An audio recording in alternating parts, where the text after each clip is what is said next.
one thing that comes to mind, seems like overall number of properties selling versus the increase in dollar value, a little bit of a disconnect there. What's going on there? Well, the two metrics operate very differently. And in New York, Manhattan primarily, because there is the potential for so many very, very large transactions, we believe that the number of properties sold are much more indicative of market activity.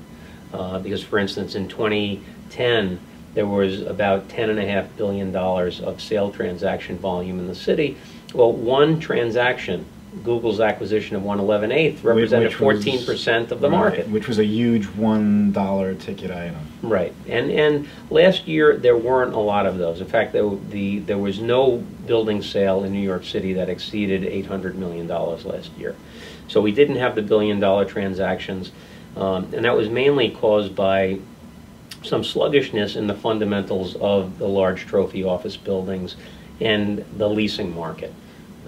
Most of the leasing activity that occurred was in the form of renewals as opposed to relocations, and there was not as much upward pressure on rents. In most markets, there are some sub-markets that are doing extraordinarily well, but for the most part, we didn't see the activity in the big office market. Companies are doing very, very well. Profits are very high. There's over $2 trillion sitting on corporate balance sheets.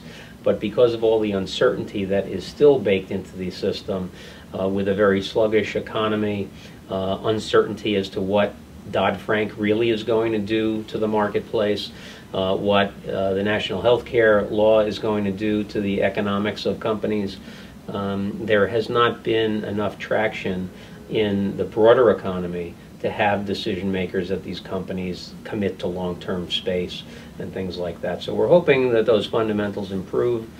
We think this year the large office building market will recover, but that really is the main reason why there's the disconnect between number of properties sold and total dollar volume.